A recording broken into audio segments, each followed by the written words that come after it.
Shalom, berakar dalam firman hari yang ke-338. Kita akan membaca dari kitab 2 Korintus pasal 10 dan 11. Mari kita berdoa. Terima kasih Tuhan buat anugerah-Mu bagi kami tiap-tiap hari. Dan saat ini biarlah Tuhan memberkati kami dalam pembacaan pendengaran firman Tuhan, agar hikmat dari Engkau boleh membuat kami memahami dan boleh menangkap kebenaran rohani dari dalamnya. Terima kasih Tuhan, terpujilah Engkau dalam nama Tuhan Yesus. Amin. Pasal 10. Aku Paulus, orang yang tidak berani bila berhadapan muka dengan kamu, tetapi berani terhadap kamu bila berjauhan. Aku memperingatkan kamu demi Kristus yang lemah lembut dan ramah. Aku meminta kepada kamu, jangan kamu memaksa aku untuk menunjukkan keberanianku dari dekat, sebagaimana aku berniat bertindak keras terhadap orang-orang tertentu yang menyangka bahwa kami hidup secara duniawi.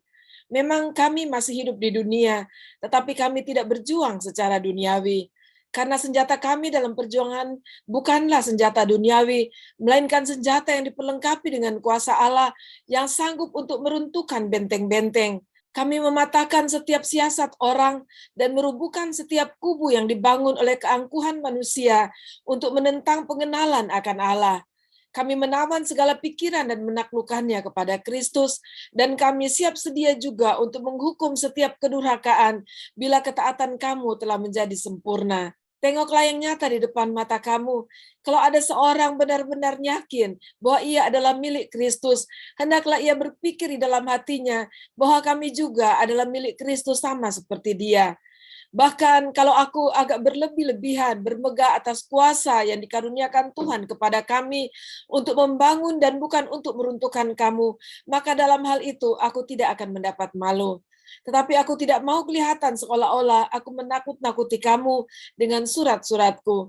Sebab kata orang, surat-suratnya memang tegas dan keras, tetapi bila berhadapan muka sikapnya lemah dan perkataan-perkataannya tidak berarti. Tetapi hendaklah orang-orang yang berkata demikian menginsafi bahwa tindakan kami bila berhadapan muka sama seperti perkataan kami dalam surat-surat kami bila tidak berhadapan muka. Memang kami tidak berani menggolongkan diri kepada atau membandingkan diri dengan orang-orang tertentu yang memujikan diri sendiri. Mereka mengukur dirinya dengan ukuran mereka sendiri dan membandingkan dirinya dengan diri mereka sendiri. Alangkah bodohnya mereka. Sebaliknya kami tidak mau bermegah melampaui batas, melainkan tetap di dalam batas-batas daerah kerja yang dipatok Allah bagi kami, yang meluas sampai kepada kamu juga. Sebab dalam memberitakan Injil Kristus, kami telah sampai kepada kamu, sehingga kami tidak melewati batas daerah kerja kami, seolah-olah kami belum sampai kepada kamu. Kami tidak bermegah atas pekerjaan yang dilakukan oleh orang lain di daerah kerja yang tidak dipatok untuk kami. Tetapi kami berharap bahwa apabila imanmu makin bertumbuh, kami akan mendapat penghormatan lebih besar lagi di antara kamu jika dibandingkan dengan daerah kerja yang dipatok untuk kami. Ya, kami hidup supaya kami dapat memberitakan Injil di daerah-daerah yang lebih jauh daripada daerah kamu dan tidak bermegah atas hasil-hasil yang dicapai orang lain di daerah kerja yang dipatok untuk mereka. Tetapi barang siapa bermegah, hendaklah ia bermegah di dalam Tuhan. Sebab bukan orang yang memuji diri yang tahan uji, melainkan orang yang dipuji Tuhan. Pasal 11. Alangkah baiknya jika kamu sabar terhadap kebodohanku yang kecil itu, memang kamu sabar terhadap aku. Sebab aku cemburu kepada kamu dengan cemburu ilahi, karena aku telah mempertunangkan kamu kepada satu laki-laki untuk membawa kamu sebagai perawan suci kepada Kristus. Tetapi aku takut kalau pikiran kamu disesatkan dari kesetiaan kamu yang sejati kepada Kristus, sama seperti Hawa diperdayakan oleh ular itu dengan kelicikannya. Sebab kamu sabar saja, jika ada seorang yang datang memberitakan Yesus yang lain daripada yang telah kami beritakan, atau memberikan kepada kamu roh yang lain daripada yang telah kamu terima, atau Injil yang lain daripada yang telah kamu terima. Tetapi menurut pendapatku, sedikit pun aku tidak kurang daripada rasul-rasul yang tak ada taranya itu. Jikalau aku kurang paham dalam hal berkata-kata, tidaklah demikian dalam hal pengetahuan, sebab kami telah menyatakannya kepada kamu pada segala waktu dan di dalam segala hal. Apakah aku berbuat salah jika aku merendahkan diri untuk meninggikan kamu, karena aku memberitakan Injil Allah kepada kamu dengan cuma-cuma? Jemaat-jemaat lain telah kurampok dengan menerima tunjangan dari mereka, supaya aku dapat melayani kamu. Dan ketika aku dalam kekurangan di tengah-tengah kamu, aku tidak menyusahkan seorang pun, sebab apa yang kurang padaku dicukupkan oleh saudara-saudara yang datang dari Makedonia. Dalam segala hal, aku menjaga diriku supaya jangan menjadi beban bagi kamu, dan aku akan tetap berbuat demikian. Demi kebenaran Kristus di dalam diriku, aku tegaskan bahwa kemegahanku itu tidak akan dirintangi oleh siapapun di daerah-daerah Akaya. Mengapa tidak? Apakah karena aku tidak mengasihi kamu? Allah mengetahuinya. Tetapi apa yang kulakukan akan tetap kulakukan untuk mencegah mereka yang mencari kesempatan guna menyatakan bahwa mereka sama dengan kami dalam hal yang dapat dimegahkan. Sebab orang-orang itu adalah rasul-rasul palsu, pekerja-pekerja curang yang menyamar sebagai rasul-rasul Kristus. Hal itu tidak usah mengherankan sebab iblis pun menyamar sebagai malaikat terang. Jadi bukanlah suatu hal yang ganjil jika pelayan-pelayannya menyamar sebagai pelayan-pelayan kebenaran. Kesudahan mereka akan setimpal dengan perbuatan mereka. Kuulangi lagi, jangan hendaknya ada orang yang menganggap aku bodoh.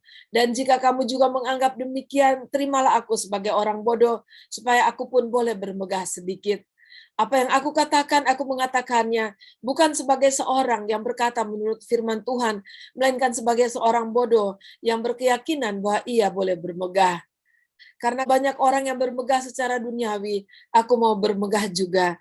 Sebab kamu suka sabar terhadap orang bodoh, karena kamu begitu bijaksana. Karena kamu sabar jika orang memperhambakan kamu, jika orang menghisap kamu, jika orang menguasai kamu, jika orang berlaku angkuh terhadap kamu, jika orang menampar kamu. Dengan sangat malu aku harus mengakui bahwa dalam hal semacam itu kami terlalu lemah. Tetapi jika orang lain berani membanggakan sesuatu, maka aku berkata dalam kebodohan, berani juga. Apakah mereka orang Ibrani? Aku juga orang Ibrani. Apakah mereka orang Israel? Aku juga orang Israel. Apakah mereka keturunan Abraham? Aku juga keturunan Abraham. Apakah mereka pelayan Kristus? Aku berkata seperti orang gila. Aku lebih lagi. Aku lebih banyak berjeri lelah. Lebih sering di dalam penjara, didera, di luar batas. Kerap kali dalam bahaya maut. 5 kali aku disesah orang Yahudi. Setiap kali 40 kurang 1 pukulan. 3 kali aku didera. 1 kali aku dilempari dengan batu. 3 kali mengalami karam kapal. Sehari semalam aku terkatung-katung di tengah laut.